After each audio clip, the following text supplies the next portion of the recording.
Well, welcome back, everybody. Here's another video at the auto refinery, and I'm pretty excited about this one. The OG's 55 years old, and today might actually be its birthday.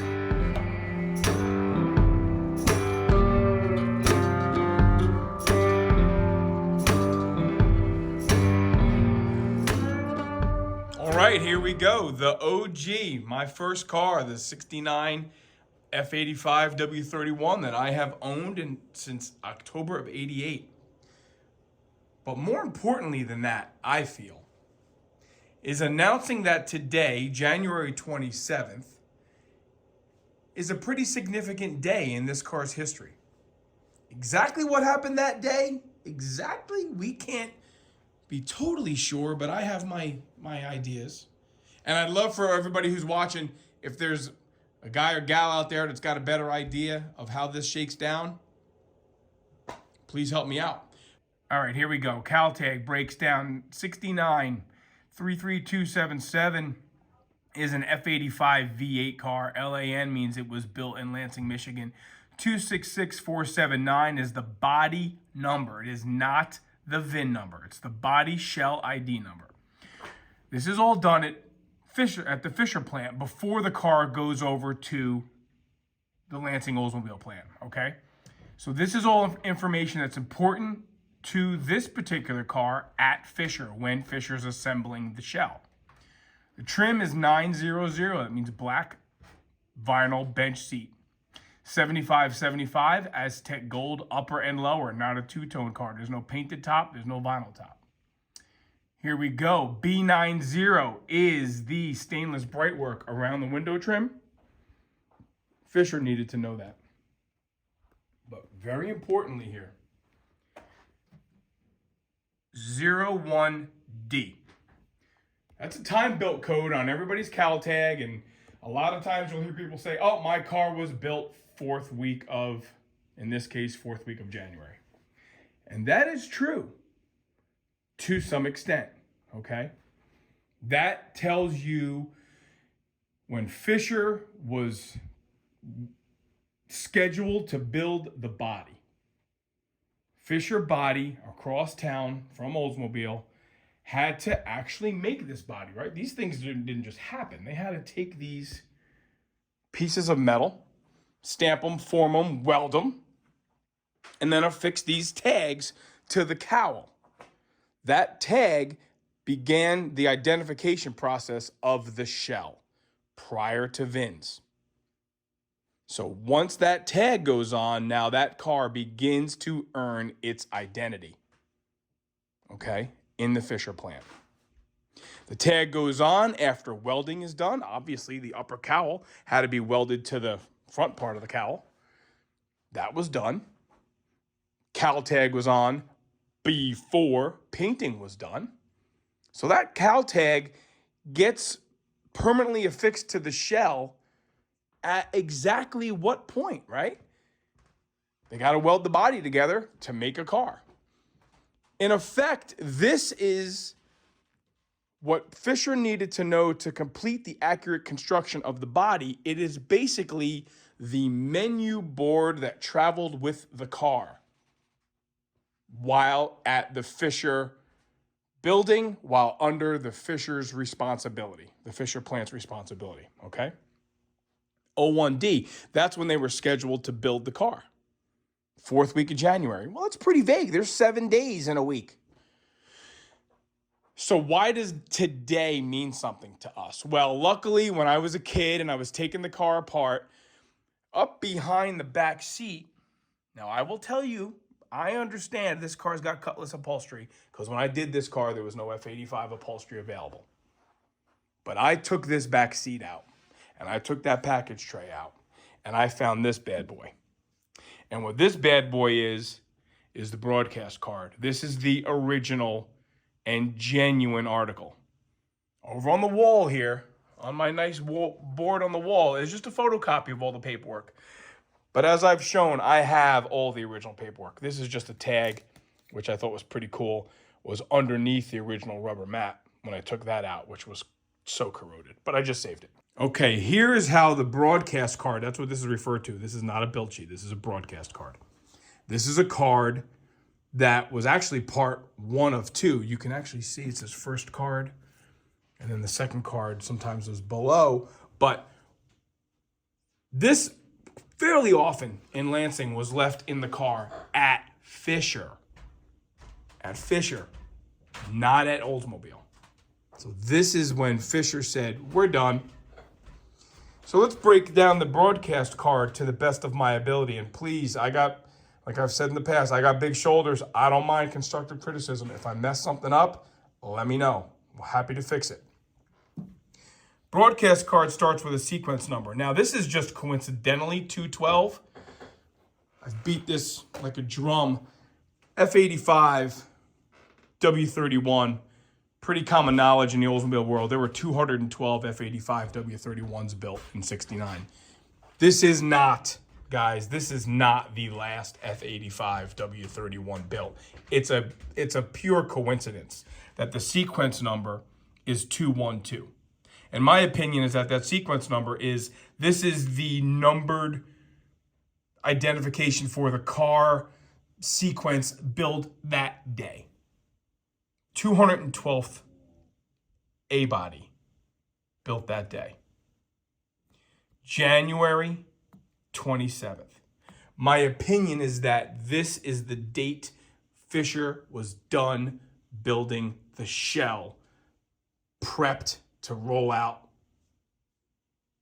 to Oldsmobile. And I'll tell you why I think that, quite honestly. See this little round hole here? Well, because we have visual show and tell here. See that small 2-inch round hole right there? That's the indentation of the hole that I found, not in Mr. Jones. I'm just using this as an example. But there's the imprint of that hole and the wrinkles. This was obviously not flat. This was just crammed in there behind the back corner of the back seat and the upper portion of the package tray. That's where I found this. Now, why else would they put a package tray in a car and put, the cardboard behind where the back seat goes, and then put this thing in here? Because they were done. They didn't need this. They didn't need this broadcast card for reference anymore. They were done. This baby was rolling out. So there you have it. That's my interpretation of January 27th and where this was located. This car was a completed, painted, doors on, trunk on, B90 trim on, fuselage. A little more together than this. Ready to go to Oldsmobile. Fisher just followed their orders, building the car that was asked of them. And in their series, 266479 was what they identified this body as on their turf. Okay, when it was under their roof, it had to have some kind of an identification. And this particular car was 266479 as far as Fisher was concerned. And there we have it, 266479 on the Fisher body tag. So Fisher Body builds the bodies. Fisher Body has a recipe to follow.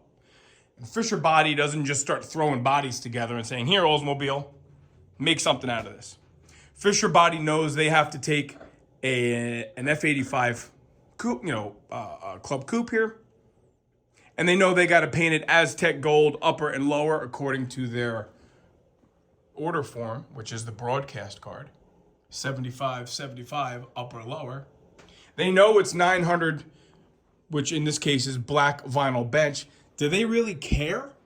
Why does Fisher Body care about what seats go in the car? Well, because Fisher Body was responsible for welding in the brackets if this car were to have bucket seats and a console.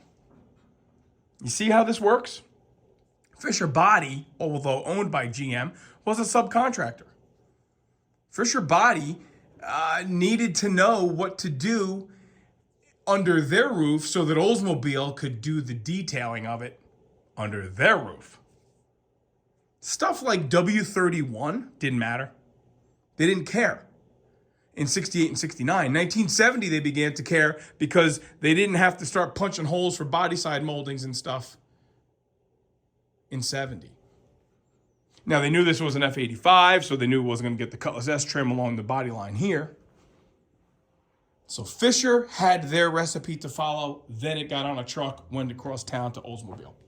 After this particular body, 266479, had no provisions for bucket seats because they knew it was going to get black vinyl bench, and that meant it was going to get a black headliner and, black door panels and black carpeting and things like that. 75, upper lower Aztec gold. Cool, we've got that covered. B90 is the only other thing they needed to worry about, the stainless trim on the doors.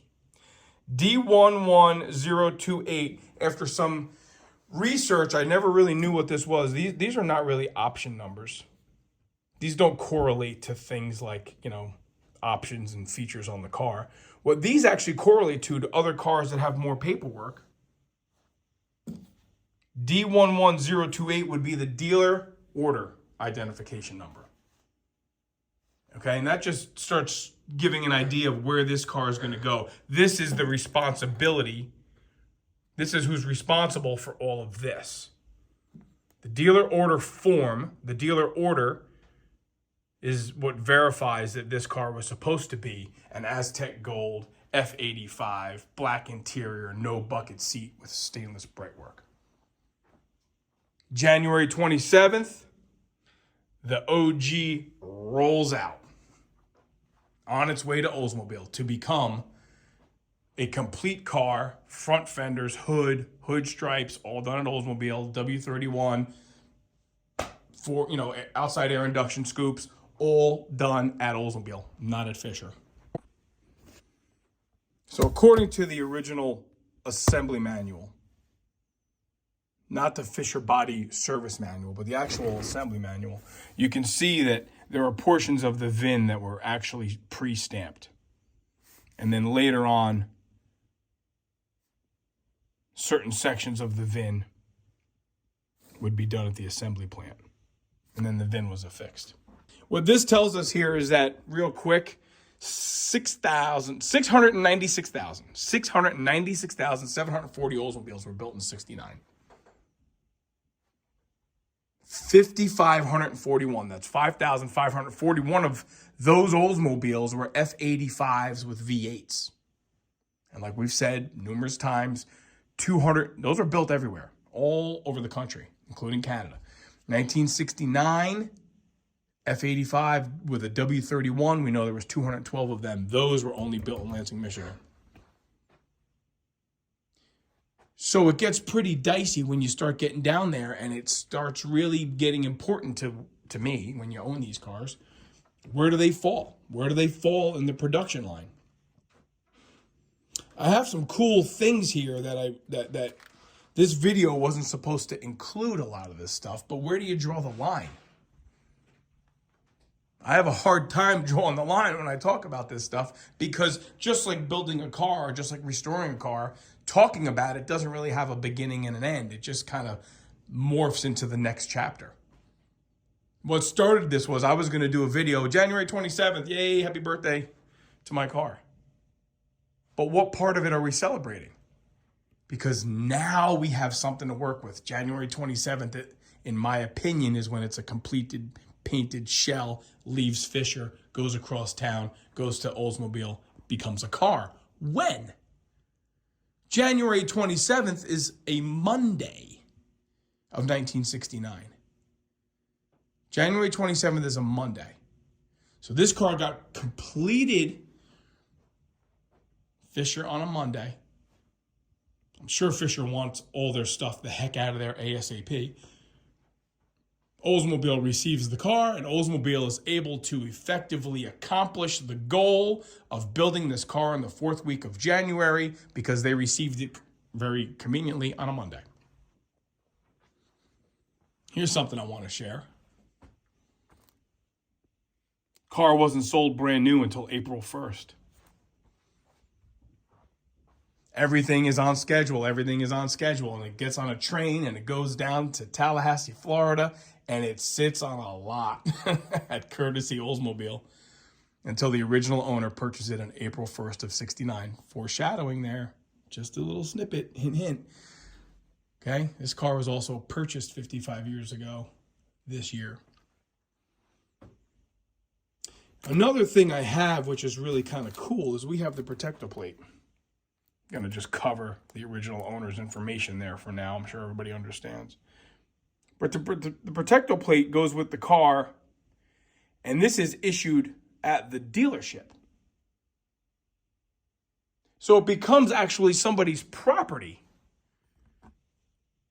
to own in April of 69. April 1st of 1969, this car gets sold brand new and it becomes an actual asset. 26-226 is the dealer code for Courtesy Oldsmobile. There, whatever, you can see it at a car show. There's the VIN number for this particular car. 4169. See that right there? 4169 is the day it was sold. I believe 15 is the odometer reading. So it had 15, I'm sure, very easy, well cared for, conscientious, don't rev it up too high within the first 500 miles on it.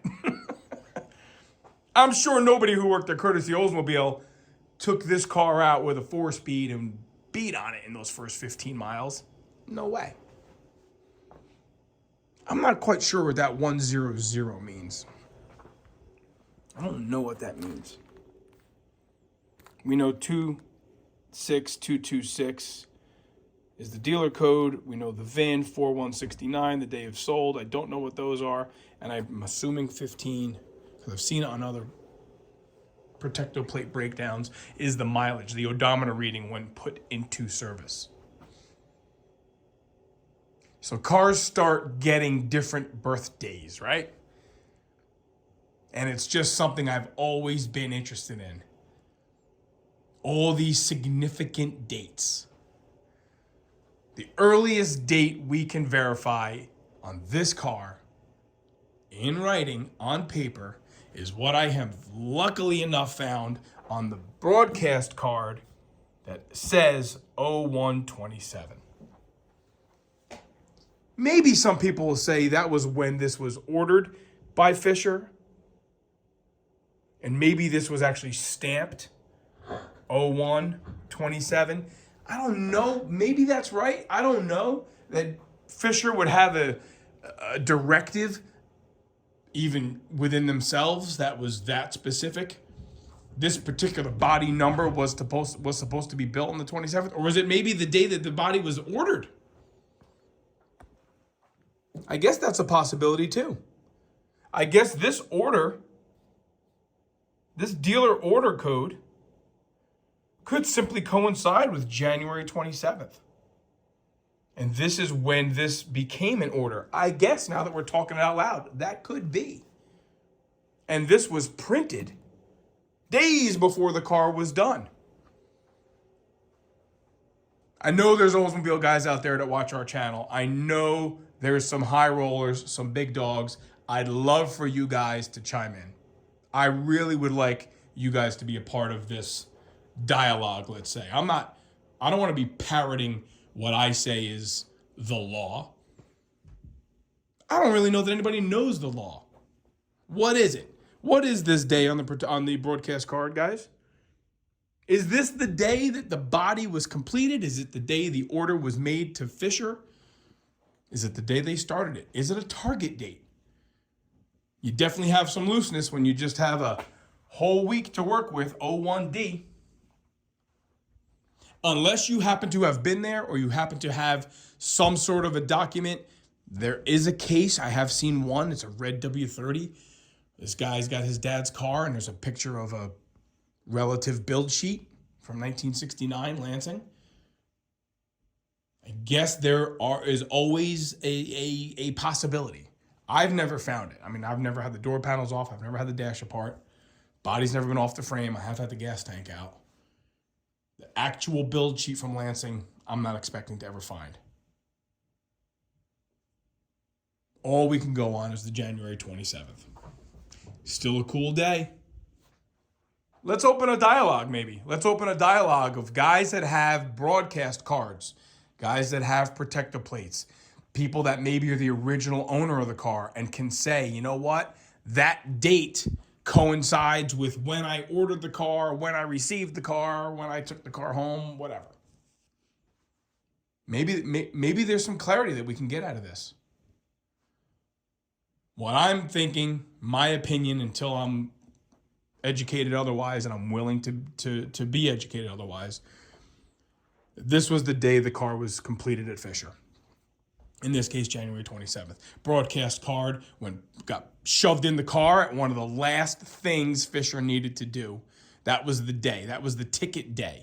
How else would that sequence number coincide with that date? They wouldn't have known that. And I'm of the opinion that sequence number was simply the 212th car for the day. Hot potato, last man on the car, last person on the car took that thing and just shoved it in there somewhere, unless they threw it in the garbage. Put that in there, put the cardboard behind the back seat, snap the package tray in there, shut the door, boom, out the door it went to Oldsmobile. And let the history begin.